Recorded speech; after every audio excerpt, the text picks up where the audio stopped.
too exposed up there. You know nothing about medieval buildings. Now I will reveal the secrets of the past that no one has ever told you about. We often think of the Middle Ages through images of majestic stone castles. We are shown impregnable walls, tall towers, and spacious halls. But for 99% of the population, this picture had nothing to do with reality. Their survival depended not on the thickness of the stone, but on a deep, intuitive understanding of nature. They had to withstand freezing winters with only earth, wood, and their own wits at their disposal. Their homes were not fortresses, but well-designed machines for conserving heat. The struggle against the cold gave rise to ingenious engineering solutions that we have long forgotten. These methods were simple but incredibly effective. They allowed people to survive months of frost in structures that we would consider fragile today. Watch the video to the end to learn how medieval builders used the earth itself as insulation, why thatched roofs were more effective than modern ones, and what secret allowed them to stay warm without central heating. What if I told you that everything you believed about medieval huts was untrue? We are used to thinking of these dwellings as dark, damp, and incredibly cold places, blown through by all the winds. This image is largely created by modern stereotypes that overlook one non-physical but important aspect. Real survival in those times depended not only on physical walls, but also on the creation of a controllable indoor environment. It was not just a house, but a real cocoon that affected all the senses. This cocoon created a powerful psychological feeling of security and warmth, even when a blizzard was raging outside. The secret lay in the materials used to build the house. Wood, clay, straw, and smoke from the hearth created a unique sensory environment. This environment was not a side effect, but an important part of survival, almost as important as the roof itself. When heated by the hearth, the clay and wood walls began to emit a light, earthy aroma. It was not unpleasant, but rather associated with comfort and stability. This smell literally grounded the inhabitants, giving them a sense of the solidity of their shelter. The smoke from the hearth, which we now consider pollution, was an integral part of the home. It slowly permeated the wooden beams of the roof and the straw. This smell was a constant reminder that the fire was burning, which meant that warmth and food were available. Other smells always lingered inside such a house. Dried herbs, stored under the roof for use in winter, mingled with the aroma of smoldering logs. This complex bouquet created an atmosphere that cannot be replicated in a modern sterile dwelling. This sensory experience was a form of psychological protection. It separated the human world from the chaos and cold of the outside world. Inside, a person felt not just sheltered, but at home, at the center of their own world. Modern researchers reconstructing such buildings note this first and foremost. The atmosphere inside a medieval dwelling was dense and rich. It enveloped and calmed, reducing the stress of harsh conditions. This spirit of the home was not mysticism, but a real factor in survival. It helped people maintain their cheerfulness and strength during the long, dark winter months. The warmth was not only physical, but also spiritual. We are very interested in hearing your opinion. Do you think that such a sensory cocoon and spirit of the home could really help people survive as much as thick walls? Write about it in the comments and don't forget to subscribe to our channel. Are you ready to learn the truth about medieval site selection? The first decision a builder made was the most important one. Where the house was built determined how easy it would be to survive the winter. It wasn't just a matter of comfort, but a fundamental question of survival. The wrong choice meant months of desperate struggle against the icy cold, dampness, and disease. People of that era read the landscape like an open book. They intuitively understood how the wind moved, where the sun set, and how water flowed. This knowledge was the result of hundreds of years of observation, passed down from generation to generation. They noticed where the snow lay longest in spring, or which side of the trees had the thickest moss. These were natural clues that modern people simply would not notice. A mistake in choosing a location could make even the most solid house unbearably cold and deadly dangerous. They never built on top of a hill, even though it seemed like a safe place. It was beautiful, but deadly dangerous because of the constant, piercing winds. In winter, such a house would freeze instantly, no matter how much wood was burned in the hearth. The ideal location was considered to be a south or southeast slope. It was protected from the coldest north and west winds by the terrain itself. In addition, such a slope received the maximum amount of precious sunlight. It was both a natural shield and a source of heat. If there was a dense forest nearby, they tried to build the house on the leeward side. The trees served as a giant natural barrier. They effectively broke the force of the icy wind long before it could hit the wall of the house. Such a wind shadow was invaluable, as it could raise the temperature near the wall by several degrees. In addition, proximity to the forest meant constant access to the main resource for heating and repairs. The wind seemed to stumble on the treetops and lose its destructive power. Access to water was extremely important, but it was impossible to build in a low-lying area or at the very edge of a river. It seemed convenient, but it was fraught with constant danger. Spring floods and autumn dampness made such places uninhabitable. As the valley floods, Constant humidity in the house led to rapid spoilage of supplies and rheumatism. They sought a happy medium, close enough to water, but on a slight elevation. The ideal was a natural terrace or a gentle hill by a stream. The orientation of the house towards the sun was not a whim, but a real science of survival. The main facade, and if possible, the window openings always faced south. This allowed them to catch every precious ray of the low winter sun. Sunlight was used for passive heating of the dwelling. During the day, the sun heated the south wall, and it slowly gave off heat inside the house at night.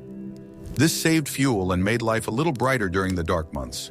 The north-facing wall, on the other hand, was made as solid as possible. They tried not to put doors or windows in it, as these are the main sources of heat loss. It was a dead side, left to the mercy of the cold. This wall was often made thicker than the others, or additionally insulated. Sometimes it was covered with earth, or utility rooms were attached to it. All this served as a reliable buffer against the icy north wind. In some regions, houses were deliberately built close together. A group of buildings created its own microclimate. It was a collective strategy to protect against the elements. The streets were narrow so that the wind could not pick up speed and gain strength. The houses literally protected each other. The wall of one house facing a neighbor did not lose as much heat as a wall exposed to the wind. How much do you think modern people take these ancient and practical factors into account when choosing a place to build a house? Choosing a location was only the first step.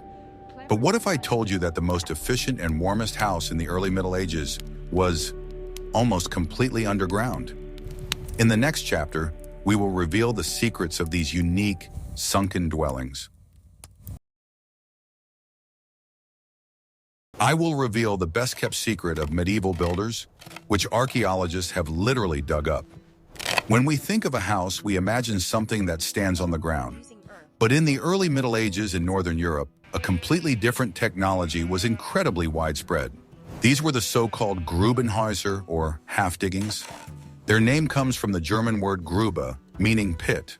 These structures were a unique and ingenious response to the freezing winters. Construction did not begin with the foundation, but with digging a pit. Workers dug a rectangular pit 1/2 meter to 1 meter deep. The size of the pit determined the future living space, which was usually small. The walls of this pit became the lower walls of the house. Sometimes they were additionally reinforced with wooden planks. But more often than not, this was not necessary, as the density of the soil was sufficient.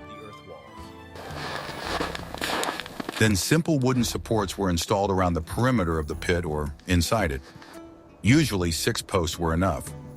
These posts had to support the roof, which was the main above-ground part of the structure. The roof was gabled and very steep. It started almost at ground level, hanging over the pit.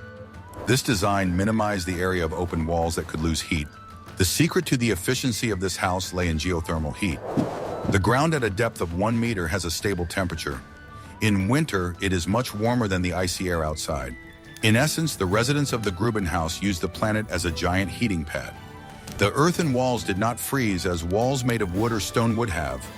This provided incredible heat savings from the hearth. From the outside, such a house looked like a large thatched roof lying on the ground.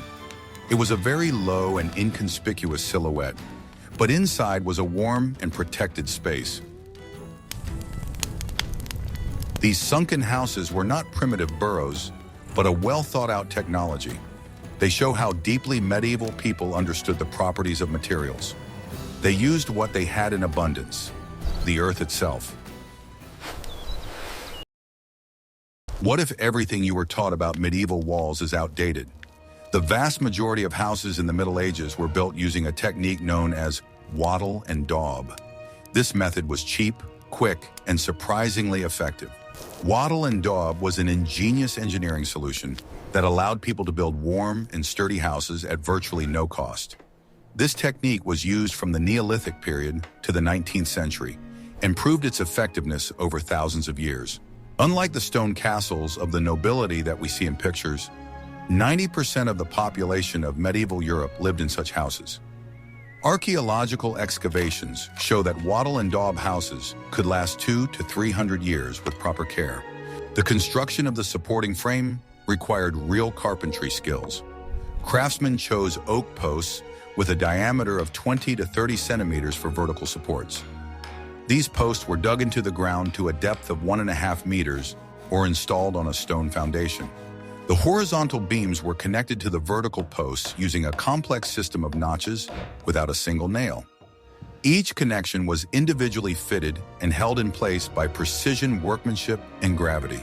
Such a frame could support not only the weight of the walls, but also a heavy thatch roof, which could weigh several tons. The creation of a wattle fence became a community event in which the entire village participated. The preparation of the rods began in late autumn, when the sap left the branches, making them more flexible and durable. Willow, hazel, and ash were mainly used, species that combined flexibility with strength.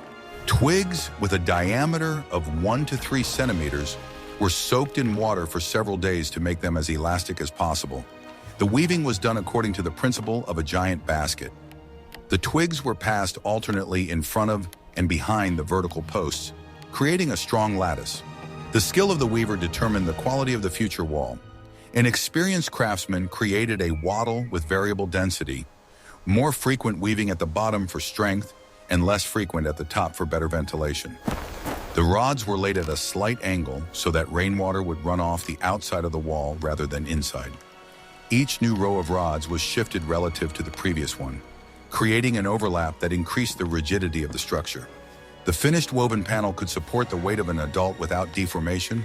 Making mud plaster was a real alchemy, with each village having its own secret recipe. The basic mixture consisted of 3 parts clay, 2 parts sand, and 1 part crushed straw. But the most unexpected ingredients were added to this. Horse manure improved plasticity and prevented cracking. Lime increased water resistance and had antiseptic properties. Cow's blood, added in small amounts, acted as a natural polymer, binding all the components together. Some added egg whites or cottage cheese to increase strength. The process of applying mud plaster required teamwork and took place in several stages. The first layer, the most liquid, was literally rubbed into the wattle, filling all the voids. It was applied from both sides at the same time so that the mixture met in the middle of the wall. The second layer, thicker, created the main mass of the wall, 10 to 15 centimeters thick. The third, finishing layer contained more lime and created a relatively smooth surface. The total thickness of the wall reached 30 to 40 centimeters. The drying of the mud wall was a critical stage that determined the durability of the wall. Too rapid drying led to cracking. Too slow drying led to rotting of the organic components. Cloudy days with a light breeze were considered ideal.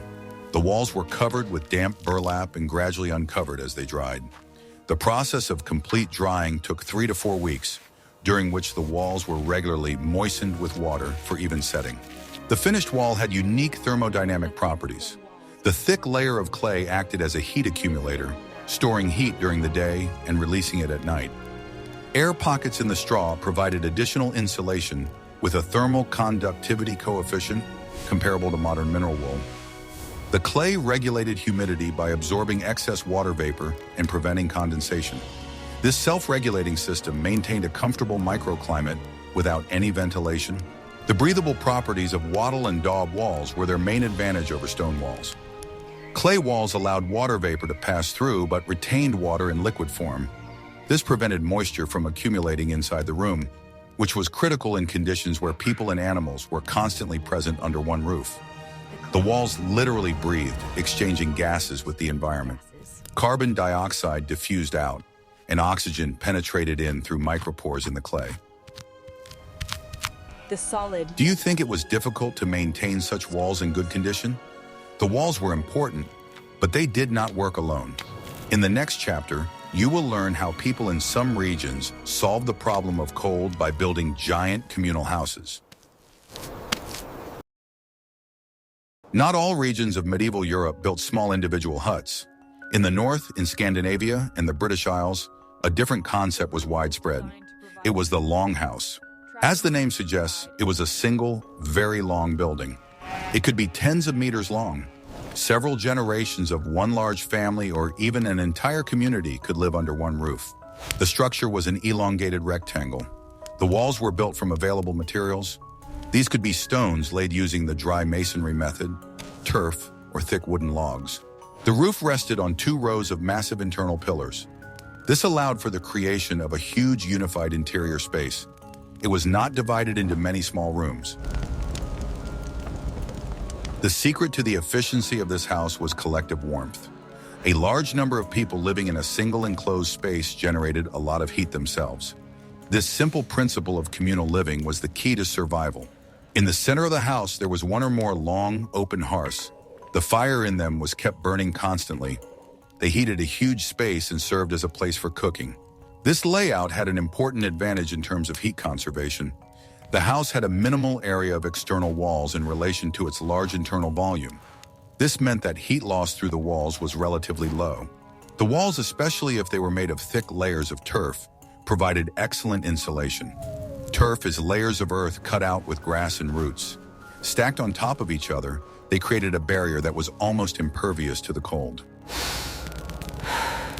Life in such a house was communal. People slept on wooden benches that ran along the walls. These benches raised the sleepers above the cold earthen floor. The longhouse was not just a dwelling, but a whole microcosm. It united people in the face of harsh weather, and it proved that collective survival is often more effective than individual survival. Guess which element of the house was more important than the walls and cost the most? It was not the gate, the stove, or even the doors. It was the roof, the pinnacle of craftsmanship, the pride of the master builder, and the main guarantee of survival. Literally everything depended on its quality, whether the house would be warm and dry or turn into an icy trap, where every rain turned into a disaster and every winter into a trial.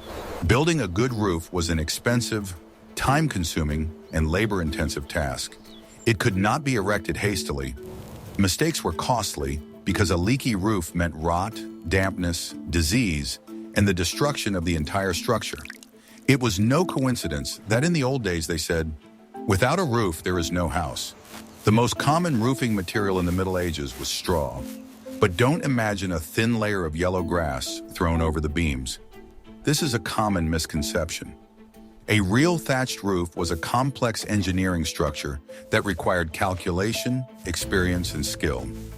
Its construction resembled architectural witchcraft, where each strand of straw had its own place and angle. Rye straw or reeds were mainly used. These plants had long, dense, and flexible stems that absorbed almost no moisture. They were harvested by hand, taking great care not to break the stems. They were then dried under a canopy for weeks, sometimes even months, turning them over several times to prevent mold. Good roofing material was worth its weight in gold. The real secret was in the thickness of the layer. Experienced roofers laid the straw in bundles, neatly, tightly, at a certain angle and direction. Each new layer overlapped the previous one, like fish scales. Gradually, a dense, elastic mass was formed where not a single drop of water could penetrate. The thickness of such a roof often reached a meter, and sometimes even more. This powerful straw cap had remarkable thermal insulation properties. Dry straw contains thousands of microscopic air pockets. And air, as we know, is the best natural insulator.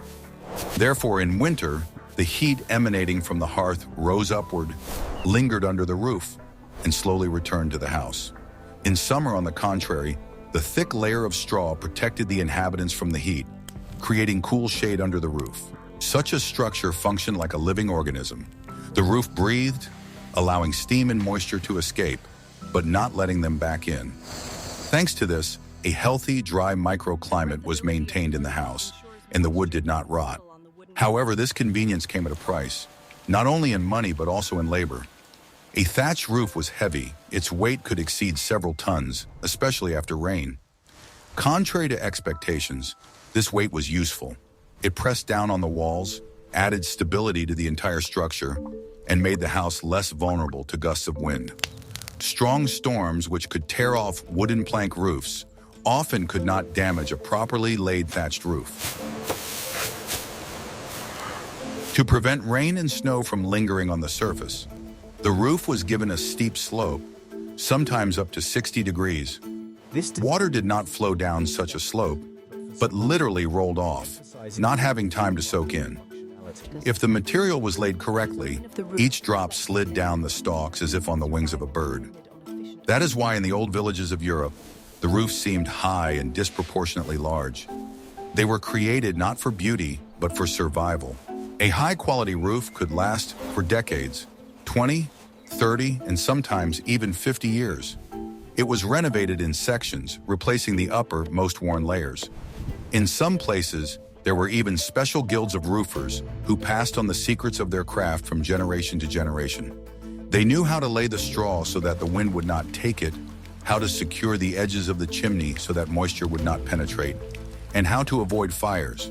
After all, fire remained the main threat to any thatched roof. The craftsmen themselves said, "A good roof keeps the sky above the house," and that was no exaggeration. Without it, a house was just a box, but with it, it was a fortress. How long do you think it took to build such a roof? Sometimes a week, sometimes a month. It all depended on the weather, skill, and availability of materials. But once completed, it transformed the house into a living, breathing refuge. The roof kept the heat in, but where did that heat come from in a stone or wooden house without heating? To answer this question, let's look into the heart of a medieval dwelling, the hearth where the eternal fire burned. The center of life in any medieval shelter was the open hearth. In the simplest dwellings, it was simply a stone-lined area. It was located directly on the earthen floor in the center of the room. This central location was no accident. It allowed the heat to spread in all directions. The whole family could gather around it to keep warm. In more advanced homes, the hearth could be made of stone and clay. It was slightly raised above the floor level. This provided some protection for the fire from drafts across the floor and made it safer. But the essence remained the same. It was an open source of fire. It did not have the furnace or chimney we are familiar with. All control over the flames came down to throwing wood on the fire. The hearth was a multifunctional device. It provided light in a dark room where the windows were tiny or absent altogether. On long winter evenings, it was the only source of light. It was also the only source of heat for warming the home. The entire struggle against the cold came down to keeping the fire going. The lives and health of the inhabitants of the house depended on its heat. All food was cooked over or near the fire. Pots were hung on special hooks or placed on tripods. Most often, it was a simple soup or porridge that simmered for hours. It was the heart of the home, in both the literal and figurative sense. The hearth provided both physical warmth and hot food. It was the center around which all living creatures in the house gravitated. People tried never to extinguish the fire in the hearth, especially in winter. It was much easier to keep the embers smoldering than to rekindle the fire. Obtaining fire with flint and steel was a long and difficult task. Before going to bed, the coals were covered with ash so that they would smolder until morning. Constant burning provided a stable, albeit small, supply of heat. This prevented the house from freezing completely overnight. The biggest problem was smoke. The chimneys we are familiar with did not exist in simple houses. They were an expensive privilege, available only in castles or wealthy homes. Building a real stone chimney required a lot of money. Expensive materials and highly skilled craftsmen were needed. This was unaffordable for a simple peasant. In semi-dugouts and simple huts, the smoke found its own way out. It rose to the ceiling and exited through a special opening in the roof. This opening was often called a smokestack. Sometimes the smoke simply escaped through gaps in the thatched roof. Such dwellings were called smoky huts, meaning they were heated in a black way. All the smoke remained inside the room until it found a crack. Because of this, the upper part of the room was always filled with smoke. The air was acrid and heavy. The walls and ceiling quickly became covered with a thick layer of black soot.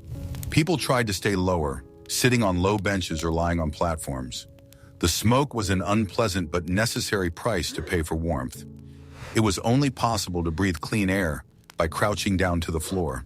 This smoke also had a positive effect. It constantly smoked the wooden beams of the roof and straw. This process, similar to preservation, was very useful. It made the wood unattractive to rot and mold. The acrid smoke also repelled insect pests. As a result, the life of the house was significantly extended. The entire life of the community or family revolved around this warm, smoky center. Here, stories were told, small crafts were made, and people slept. All household chores were done by the light of the fire. The hearth was an anchor that kept life going in a cold world. It was a symbol of home and security. As long as the fire burned, life went on, despite the cold and darkness outside. Stones and the clay insulate the fire. The raised... Building a house was only half the battle. The real battle for warmth began in the fall. This battle was fought against an invisible enemy, drafts. A medieval house built from natural materials was not airtight. The wood dried out over time. Numerous cracks appeared between the logs and the corners and around door and window openings. Through these cracks, the icy winter air penetrated inside, negating all the work of the hearth. Therefore, the main task of the inhabitants was to find and plug every crack, even the smallest one. This process was as important as gathering firewood. The most common and effective insulation was dry moss. It was collected in large quantities in the forest and thoroughly dried. Then this moss was used to tightly caulk all the cracks in the walls. Moss had excellent properties. It was elastic, filled voids well, and did not rot. It was the perfect natural sealant. Everything was used. Old rags and scraps of wool or linen fabric were twisted into ropes and stuffed into the widest gaps, especially around door frames. The mud walls themselves required constant maintenance. Before winter, they were carefully inspected. Any cracks that had appeared over the summer were immediately filled with fresh clay mortar. Windows were the main problem. Glass was incredibly expensive, so in simple houses there were either no windows or they were tiny. These small openings were covered with wooden shutters. For the winter, these shutters were insulated. They were lined with felt or coarse fabric on the inside. Sometimes the openings were simply plugged with bags stuffed with dry straw, preferring darkness to cold. Inside the house, textiles were used. Heavy wool curtains were hung not only on the windows, but also on the walls. They created an additional layer of insulation and blocked drafts. Look at that joint. Construction technologies in the Middle Ages did not stand still. They developed slowly but surely. One of the main achievements was the evolution of the load-bearing frame of the house. This evolution was driven by life itself. Old construction methods had their limits. People needed more durable and spacious houses, which prompted craftsmen to look for new solutions. In the early Middle Ages, the so-called cruck frame dominated. It was a very ancient and simple system. It was widespread in England and Northern Europe. The secret of its simplicity lay in the use of natural forms. Carpenters did not straighten the wood, but instead looked for already curved trunks. This required less processing, but more luck. The foundation of the house was two huge, naturally curved logs. They were cut from one large tree, sawing it in half lengthwise. The result was two mirror-image curved beams. Finding such a tree was the main task. It had to be not only large, but also have the right symmetrical curve. Often it took weeks to find a suitable oak or ash tree. These two beams were placed vertically and joined at the top, forming a giant letter A. This A-shaped arch was the crack. Several such arches, placed in a row, formed the frame of the house. These arches were connected to each other by longitudinal logs. The result was a long, tunnel-like skeleton. The shape of the roof and walls was completely dictated by the bend of these beams. The walls in such a structure were not load-bearing. They simply filled the space between the cracks. All the load from the heavy roof fell on these curved beams. The filling was light, often made of woven branches coated with clay and straw. If such a filling wall collapsed over time, it could be easily repaired. The house itself did not suffer. Over time, this system evolved. It turned into what we know as half-timbered or timber frame. It was a real breakthrough in house construction. The crack system had a serious drawback. It did not allow for the construction of tall, multi-story buildings.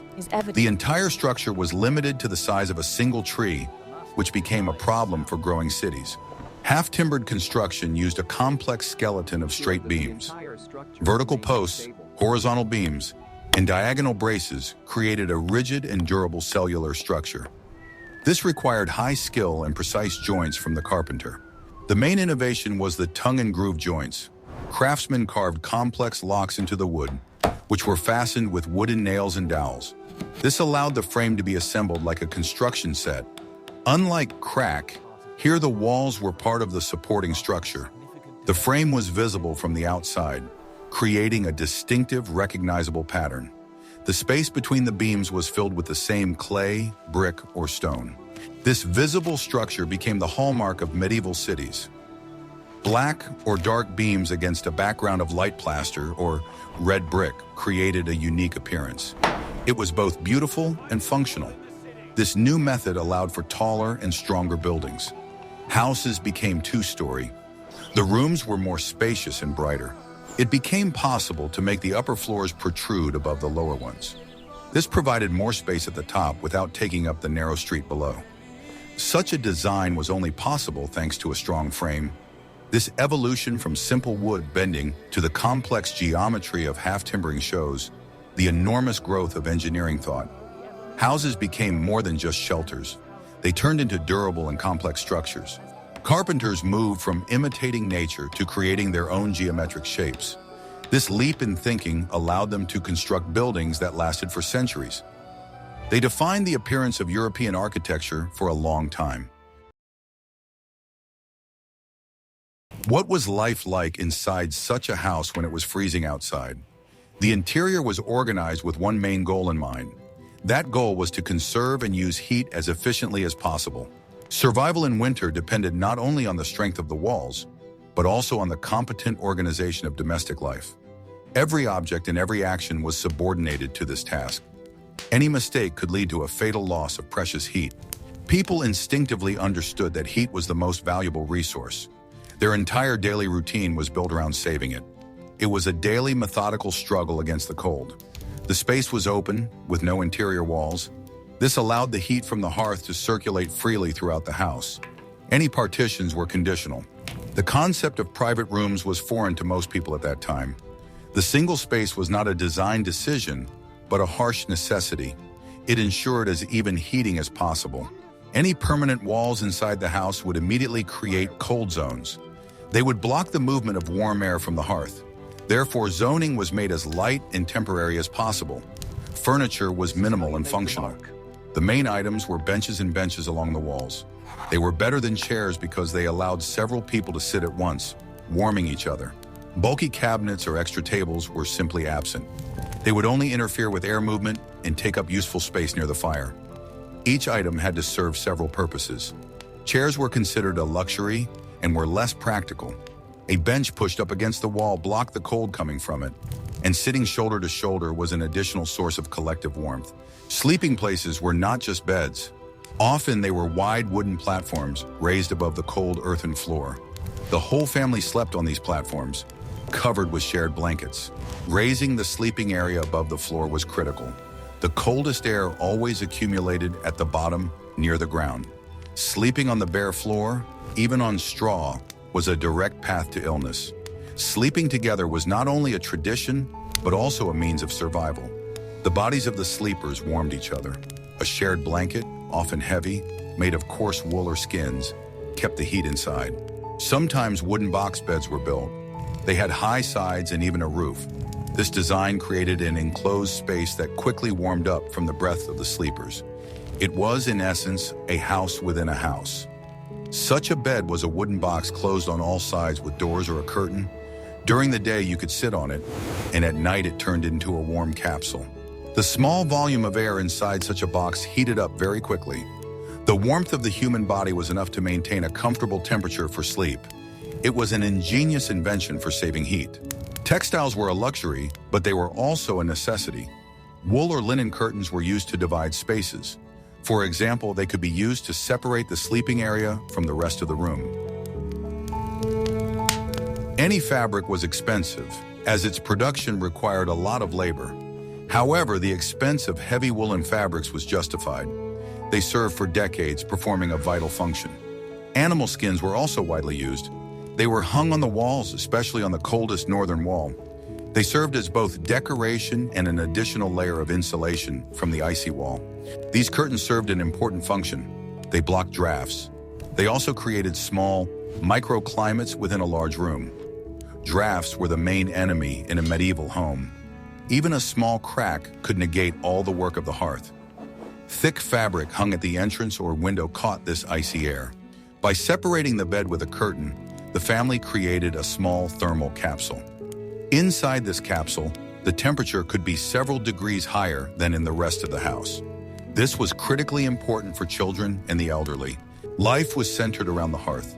People tried not to stray far from the fire unless necessary. Here they did all the housework that could be done indoors. The hearth was the center of attraction, the gravitational center of the house. Women spun, wove, or mended clothes, sitting as close to the flames as possible. Men could repair harnesses or sharpen tools. Moving away to the far wall meant immediately feeling the cold. Therefore, all movements were short and purposeful. Evenings were spent in a close circle, in the light and warmth of the fire. The coldest places in the house, such as the north wall, were used for storage. Supplies that were not affected by the cold were kept there. The living space was concentrated in the warmest southern part of the house. The north wall, which never saw the sun, was a natural refrigerator. Pickles, dried meat, or bags of grain could be stored there. In this case, the cold was an ally, preserving food. People intuitively divided the space according to temperature. The warm corner by the hearth in the south wall was for living. The cold corner by the north wall was for storage. It was a simple and ingenious solution. It was a cramped, smoky, but lively and warm world. Every detail of everyday life was subject to the laws of thermodynamics. People intuitively understood how to keep precious degrees inside their shelter. Comfort, as we understand it today, was absent. The air was heavy with smoke, and there was a lack of privacy. But that was the price of survival in a harsh climate. This small, closed world had its own special thermal efficiency. It was the result of centuries of experience. Each generation contributed to the science of how not to freeze until spring. We can see that medieval survival was not just luck, but a real science. It was a science based on centuries of observation and a deep understanding of materials. Without modern tools and knowledge, people created dwellings that successfully withstood the elements. They used geothermal heat, solar energy, and collective living. They turned straw, clay, and moss into highly effective insulating materials. Each of their decisions was dictated by harsh necessity and honed by generations. Today, when we press the thermostat button, we rarely think about how long the road to this simple comfort has been. The history of medieval shelters is a history of human ingenuity and an unyielding will to live. What other topics from the history of everyday life and technology would you like to see on our channel? Perhaps you are interested in medieval medicine, food preservation methods, or the secrets of craftsmen? Suggest topics for future videos in the comments. And don't forget to subscribe so you don't miss our new explorations of the past.